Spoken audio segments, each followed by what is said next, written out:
Hello friends, welcome to a new lecture today. In this lecture we'll learn about disorders involving decreased melanin, that is melanopenic. So these include 1. Albinism. Then it can be due to tuberous sclerosis. Then it can be due to nevus pigmentosus. Next, pityriasis versicolor, or it can be due to pityriasis alba, or it can be due to leprosy. Post Kala Azar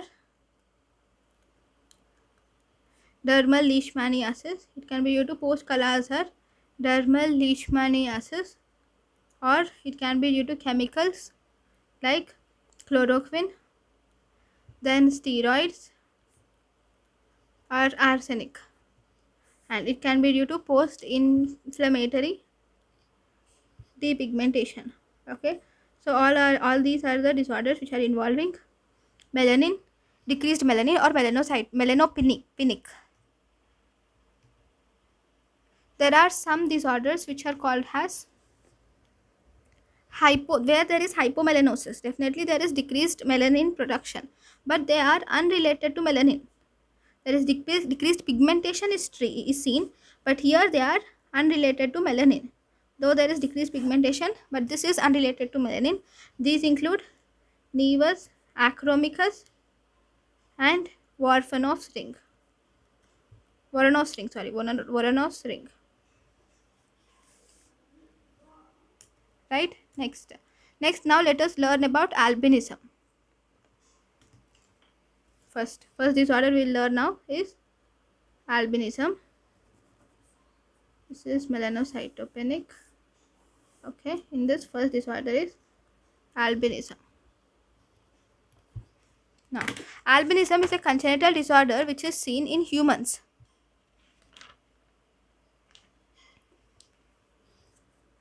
It is congenital, and here what are you seeing? Here there is complete or partial absence of melanin pigment. If you see vitiligo, there is complete or partial absence of melanocytes, but here there is complete or partial absence of melanin pigment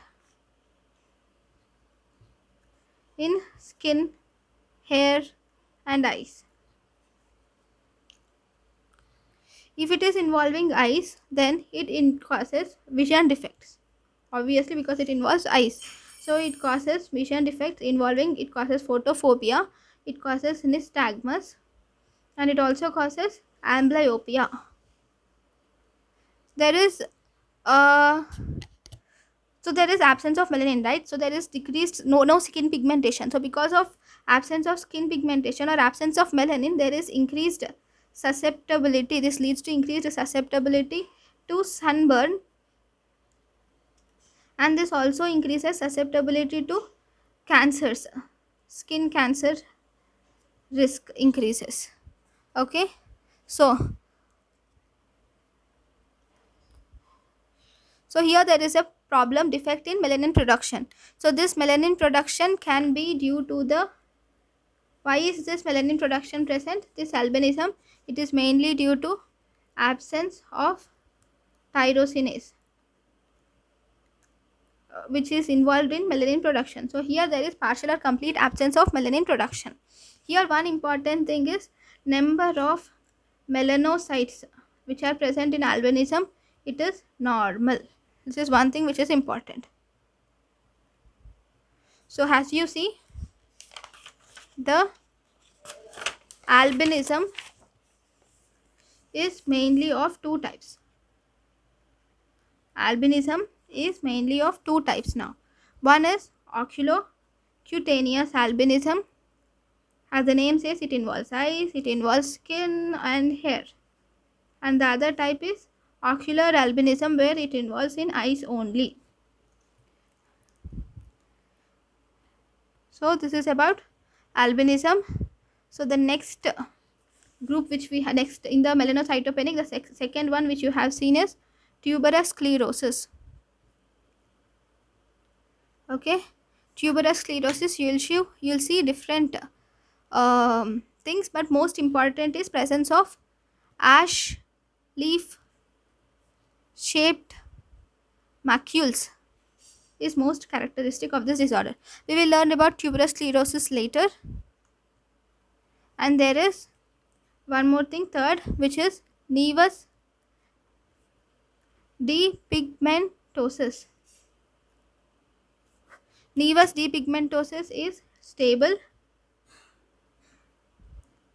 congenital white macules are seen. Okay, and these are unilateral, and they may be rounded or irregular borders. But one important thing is they are present along the lines of Blaschko and without any skeletal abnormality. Okay, this is nevus depigmentosis. Then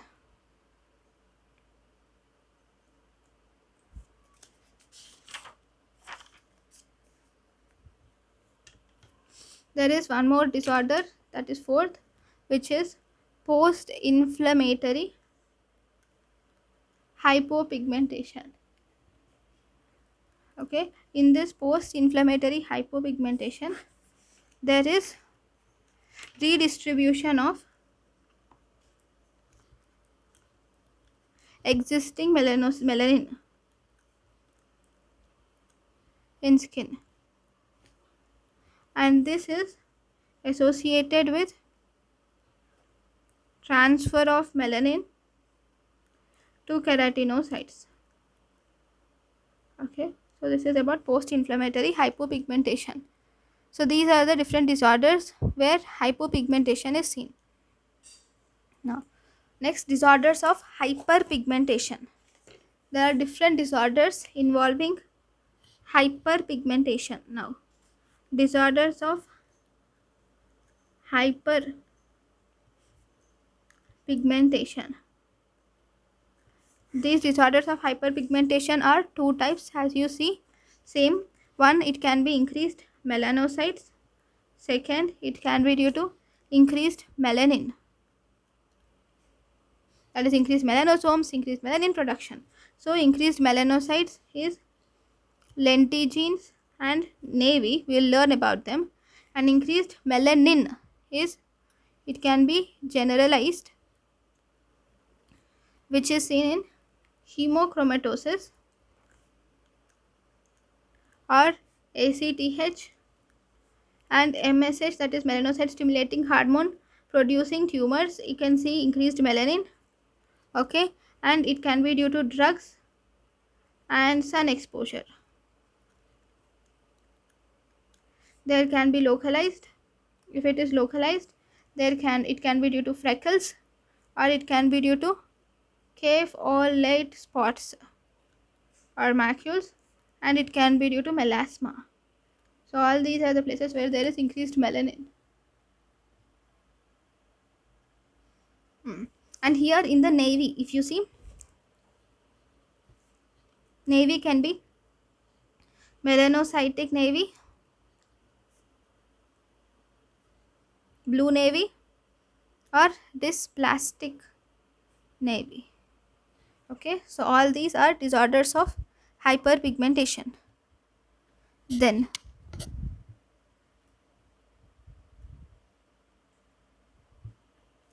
that is increased melanocytes, increased melanin can cause hyperpigmentation. One more type is non-melanin hyperpigmentation. Here the problem is not in melanin, but still there is hyperpigmentation.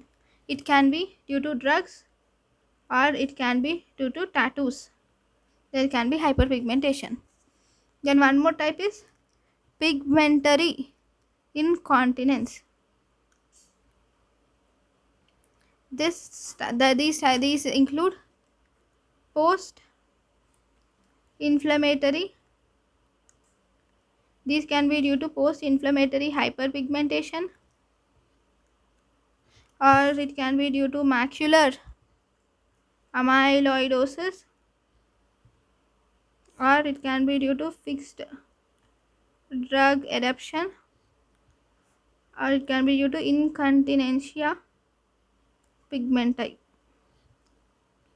right? Next we'll learn about freckles. First we'll learn about freckles, which are localized, where there is increased production of melanin.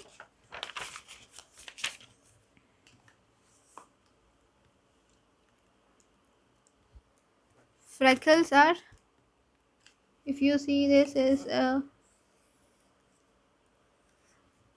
face of the person.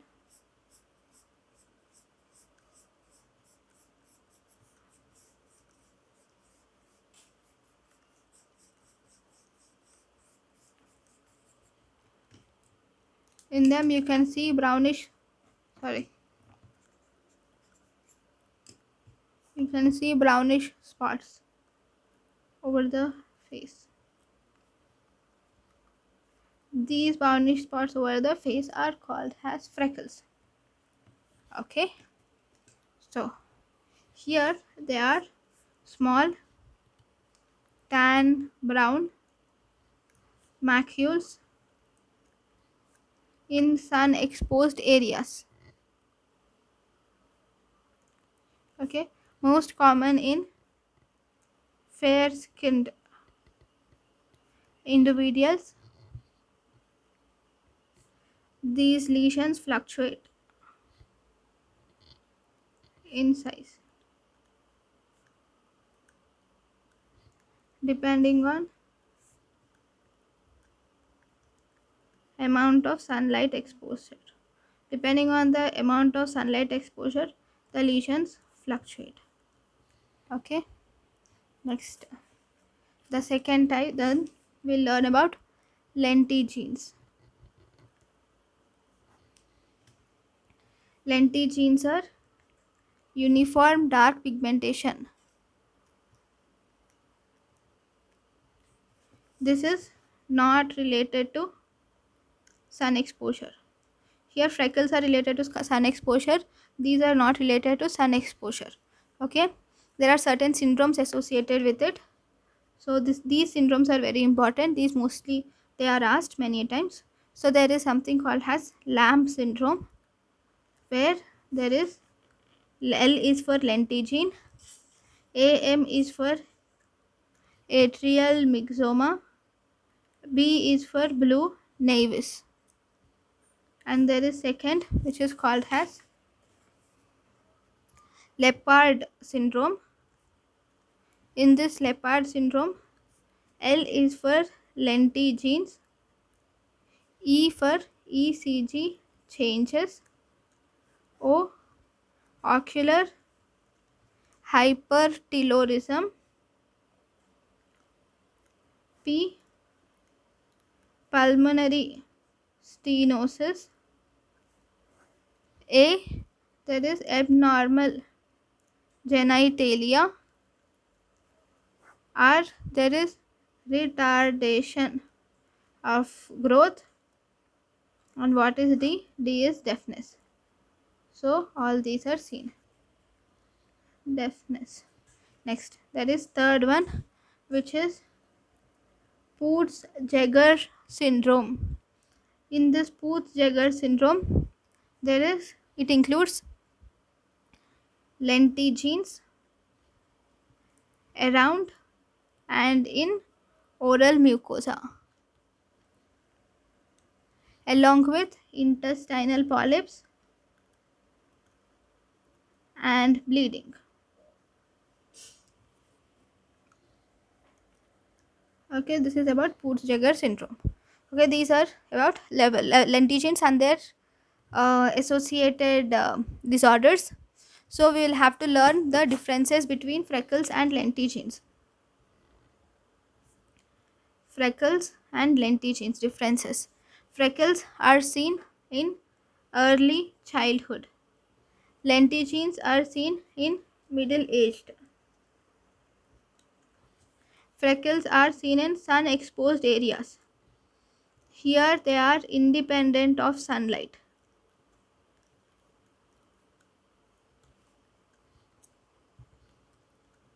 These are 1 millimeter to 2 millimeter in size. These are larger, that is millimeter to centimeter in size. Then these freckles have irregular or well defined borders. Lentigines have well defined borders. Color, it is red to light brown. Freckles are red to light brown, whereas lentigines are dark brown, uniform color across the lesions. Color is uniform across the lesions. Then duration, if you see, freckles will fade with age, whereas lentigines are persists throughout life. They don't fade. Lentigines persist throughout life. And if you see, freckles are freckles fade in winters because they are more common in summers during sun exposed areas, whereas lentigines are stable, no change in winters or summers. Etiology includes genetic in freckles, whereas lentigines etiology is environmental.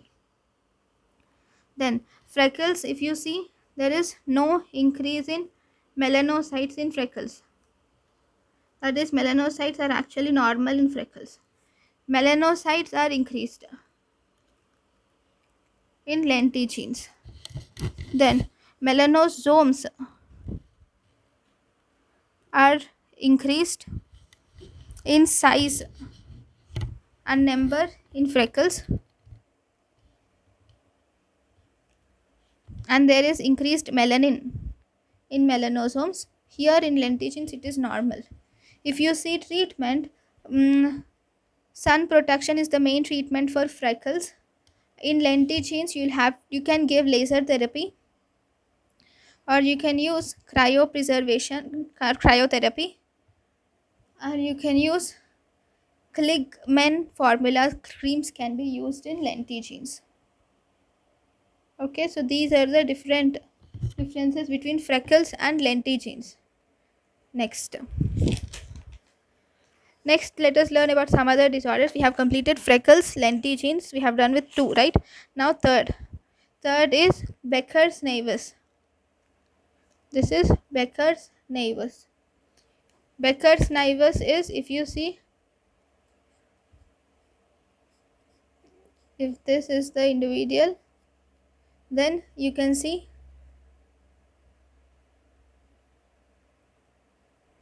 dark brown, abnormal, irregular, abnormal irregular macule. This is an abnormal irregular macule which you see, and along with that there is hypertrichosis in that area, that is increased hair seen in that area. Okay, this is called as Becker nevus. Not nevus. So here there is abnormal irregular brown macule is seen, and this is seen with irregular pigmentation of shoulder girdle. Most commonly it is seen in shoulder girdle area, plus hypertrichosis. You have seen the hypertrichosis here. You have seen pigmentation, brown macular irregular pigmentation of shoulder girdle, and it becomes more prominent at puberty, okay, or adolescence. So this is about Becker nevus. Then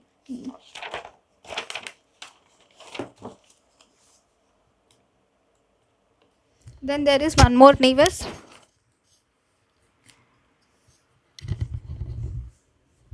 Then there is one more nevus which is important, which is called as 1 minute.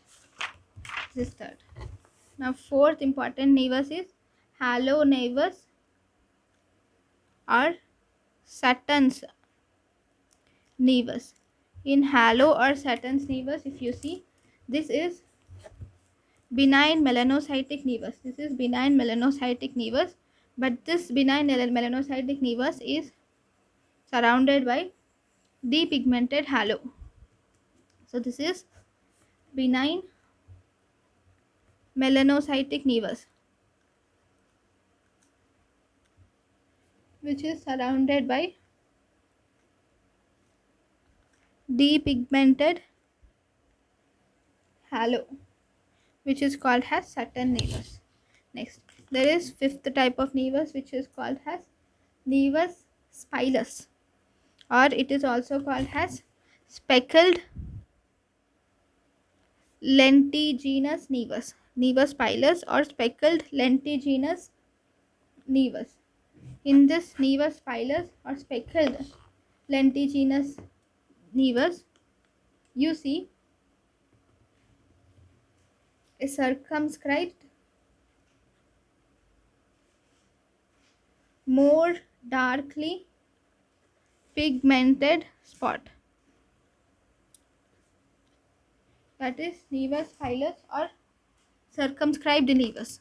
Next, the next disorder which we are going to learn here is about sixth hyperpigmented lesion, which is melasma, also called as chloasma, also called as mask of pregnancy. Okay, melasma, chloasma, also called as mask of pregnancy. So here if you see, it is, I'll just draw the diagram first.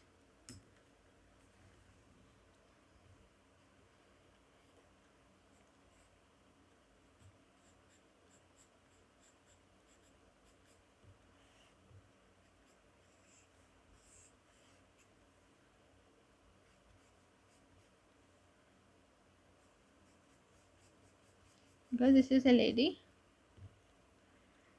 this is her nose, and this is this.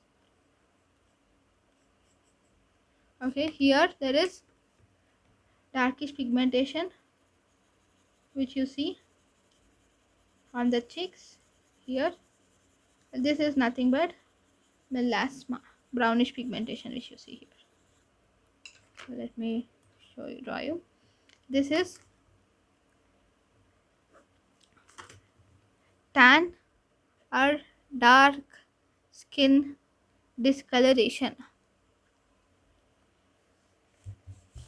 right? So here there is increased melanosomes plus normal melanocytes. Now, what is etiology? Etiology, it is caused by sun exposure or genetic. In the sun exposure also, most commonly, or due to excessive UVB exposure, or it can be due to genetic predisposition or hormonal changes. It can be due to hormonal changes.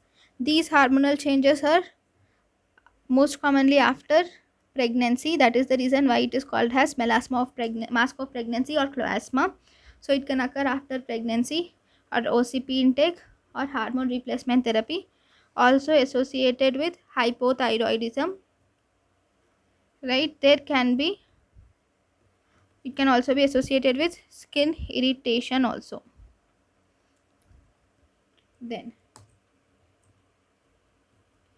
these are the main etiological factors of melasma. Then clinical features. Clinical features, as you see, there is brownish discoloration at various sites. So based on the location, you can brownish discoloration are well demarcated, hyperpigmented, brownish, so they are hyperpigmented. They can be macules or patches, right? Based on the sites, they can be divided into three major types. They can be centrofacial, which are most common, or it can be malar patches. Okay, centrofacial means these brownish patches mainly involve cheek, nose, upper lip, forehead, and chin.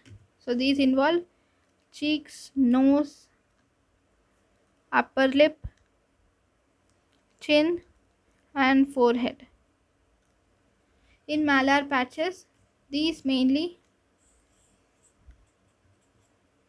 malar patches mainly involve nose and cheeks only. These involves nose and cheeks. Then finally there is mandibular patches. These are seen in on bilateral rami of mandible. Okay, so these are different patches which you see: centrofacial patches, malar patches, mandibular patches. Now, types of melasma. This is done, right? There is one more. This is based on the site. There is one more classification where there is two types of melasma. One is epidermal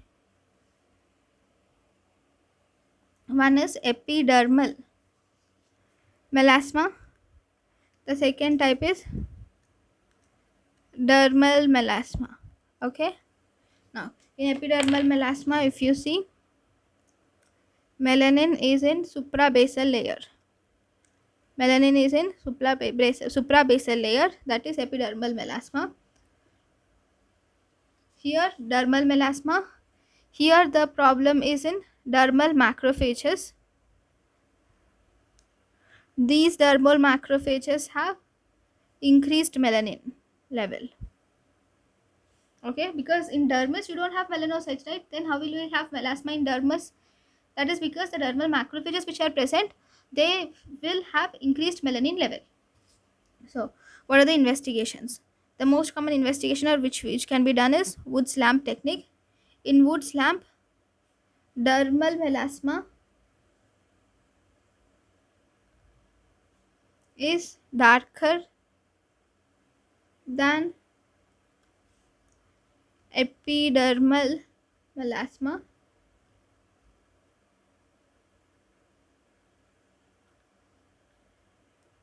And even color. In color, dermal melasma is brown or black in color, whereas epidermal melasma will be almost blue in color. Sorry, epidermal melasma will be blue. Sorry, brown. So epidermal melasma will be brown or black in color. Dermal melasma will be blue in color.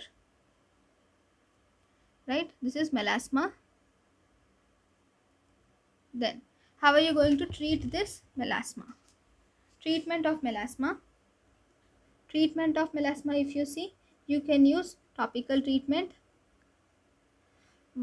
One, you can use topical depigmenting agents. Topical depigmenting agents like hydroquinone can be used. Next, you can use tretinoin or retinoic acid. What does this do? This increases skin turnover time.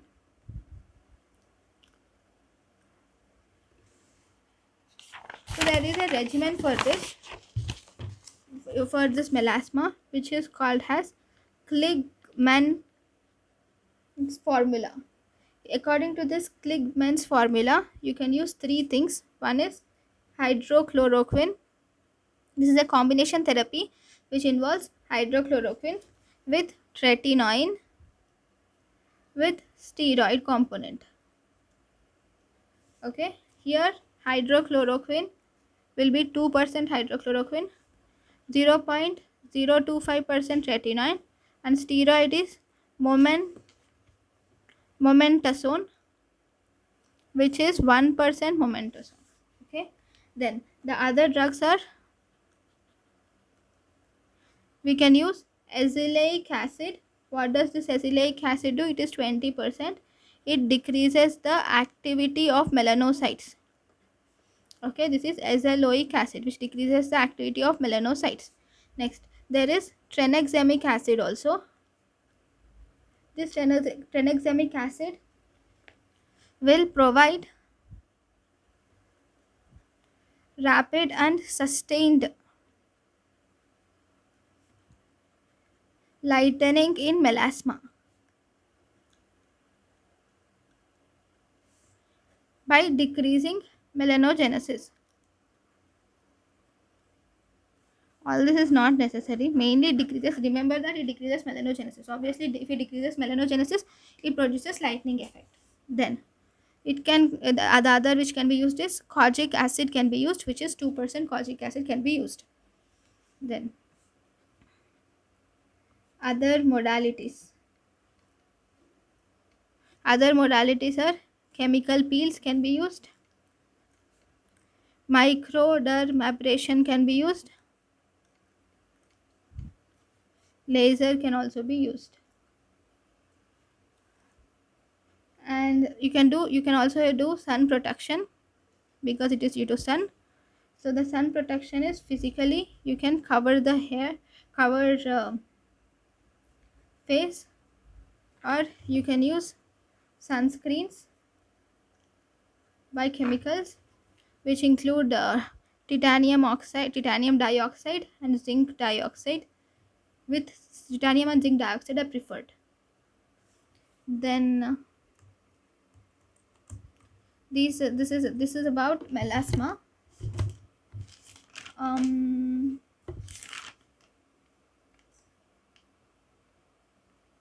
Then it is now about 3 more disorders. Okay,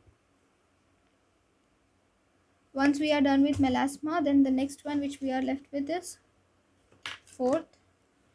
This is melasma is done. Sixth, right? Seventh is Mongolian spot. Is a hyperpigmented disorder which is seen in children. We will learn this about this in pharmacology. Pediatrics. Okay, it is seen in children. Okay, that is one. And then there is something called as ceruloderma. Okay, 1 minute. Seventh will be ceruloderma. Okay, ceruloderma is nothing but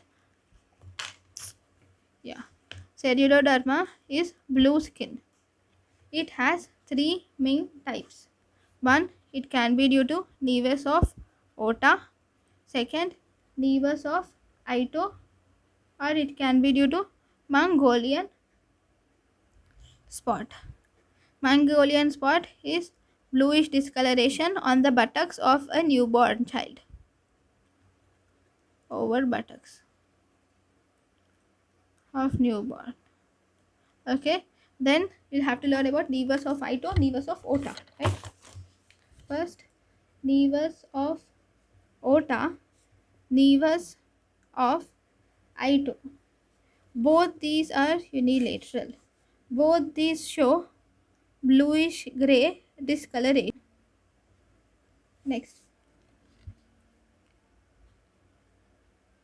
nevus of Ota is site is trigeminal nerve, whereas nevus of Ito is due to acromioclavicular nerve. Trigeminal nerve, if you see, not all the divisions of trigeminal nerve are involved here. Mostly the ophthalmic and maxillary divisions are involved, whereas acromioclavicular nerve in this mostly posterior supraclavicular nerve is involved, and also lateral branched cutaneous nerve is also involved. Okay, so I'll draw the pictures.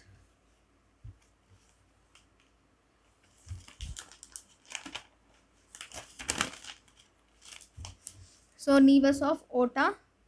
So here there is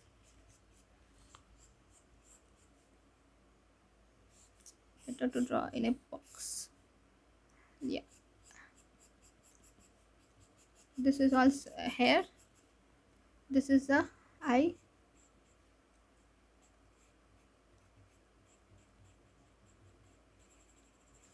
Okay, now this bluish discoloration will be present along the ophthalmic and maxillary nerve. Ophthalmic nerve supplies this area of face. So this is how there is bluish discoloration in the ophthalmic area.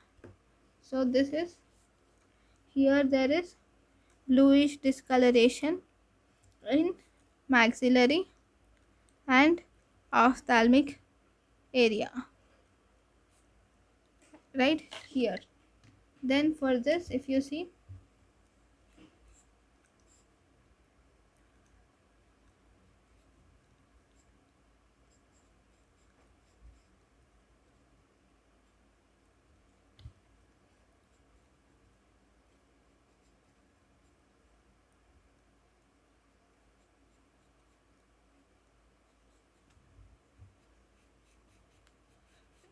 if the person is like this, okay, and here it is along the posterior supraclavicular nerve, and branched cutaneous nerve, right? So the nevus of Otto will be, this is supraclavicular, sorry, this is the clavicle. So this is posterior supraclavicular nerve, it is around this. So this is over the posterior supraclavicular nerve area. So there is increased pigmentation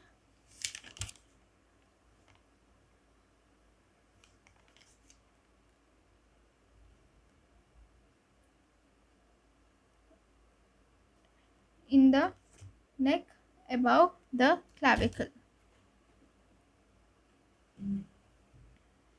Okay, this is about, this is a nevus of Ito or nevus of Ito.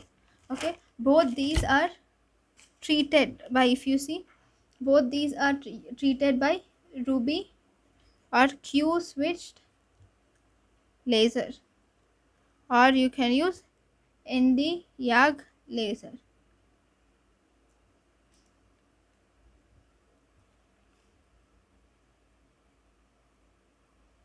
Okay, then this is about the pigmentary lesions of our body. So thank you guys for watching my lecture. In the next class we will learn about vesicobullous lesions. Thank you for watching my lecture. Thank you.